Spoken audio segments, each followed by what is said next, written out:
All right, here's the January update for the Nano Reef. Everything's looking good for the most part. You know. Big winner is the green star once again, taking over that wall. I've had it for about 3 months now, and it's well over twice as big as it was when I got it. So that's pretty cool. Big loser will be this Stylophora, is not doing well. I top off the tank by hand, and I let a week go where I didn't top anything off. I think it got too salty, unfortunately. But it's hanging on there, you know. The Pavona's encrusting onto the rock. Leather's looking good. I got that plating Monty cap in the back, hanging in there. It's my branching Sophastria. Also, the pulsing Xenia is doing really good as well. Really coming in thick.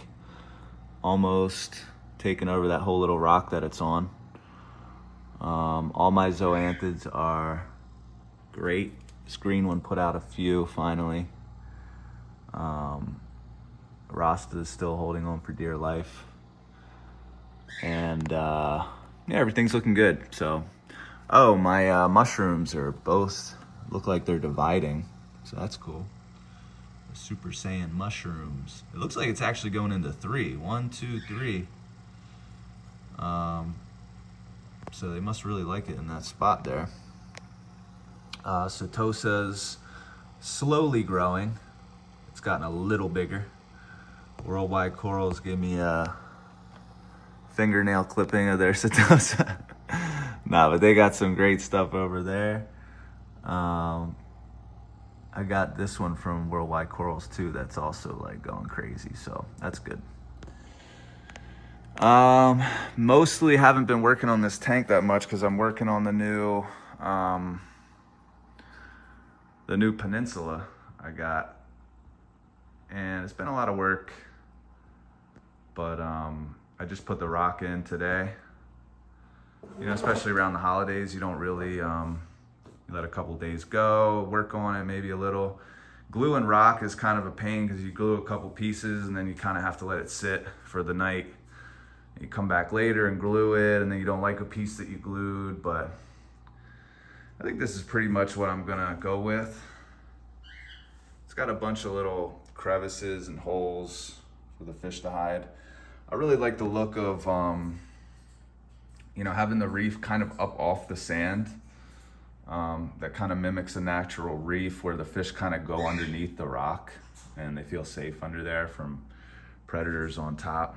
So lots of little coves back there, and up here as well. Not as much, but yeah, definitely in the back. I wanted it to kind of be built up from the back and kind of work its way down.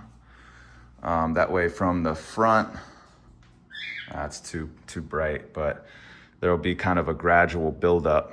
And let me see, maybe from here. Yeah, I kind of put this one a little high, I guess. But it's supposed to be like a gradual build up to the back, so you kind of have a nice, you get some depth perception. This side doesn't really look as good. I don't really know what to do with this spot here. I might wind up doing some kind of branching Monty, put my branching, why do I keep calling it branching? The plating Monty cap on one of these rocks here and let it kind of take over this open space. Or maybe put like some kind of clam or whatchamacallit, elegance coral. I always like, all of my tanks kind of have that open area somewhere in the tank. So I like having the an area, you know, of open sand where I can put stuff. And yeah, that's pretty much it. Birds are gonna start getting pissed and really distract me and irritate me. Shh. Very distracting, but they let me talk for 5 minutes and then they kind of they're like, all right. But yeah, everything went pretty well. I mean, everything, I got to get these lined up. I got to get the wave makers figured out. I got to get the pump figured out. And all of them have apps and programming now that you have to figure out, which is going to be a lot of fun. Another thing I did last night, I put these doors on, and like the instructions, they have you like doing all the plumbing, and then you know, I had everything attached, and then I had, put that in. Everything was good, and then it's like, okay, now put on the doors. Well, behind these hinges, there's 2 screws that level it and make it go up and down and over and that way. And look at the sump. And it can't go back anymore. So it's like, I couldn't get to 1 screw. And the door was like janky and loose. So I had to take all the plumbing back off, unscrew this, slide the thing out, and just to tighten 1 little screw.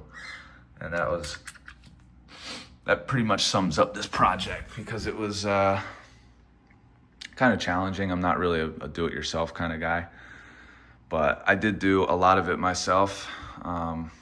Pretty happy with the light, the way it looks coming out of the wall like that. I think it's going to look really cool when everything's said and done. And so yeah, I'm probably going to put some water in it today and drown whatever bugs are living in the sand, because I think I'm getting bit by something. I got the sand off the beach, and I'm like wondering if that was a bad idea. It might have been, but we'll see. So wish me luck on that.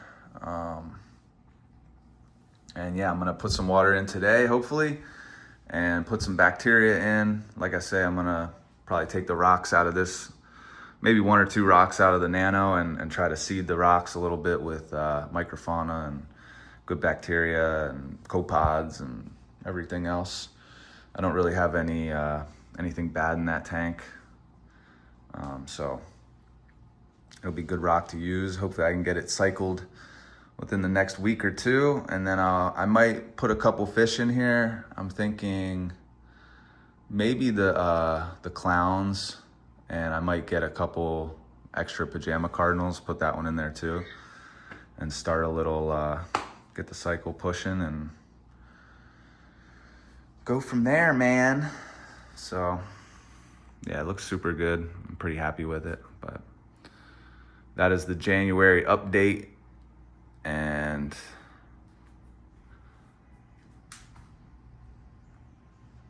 that's it.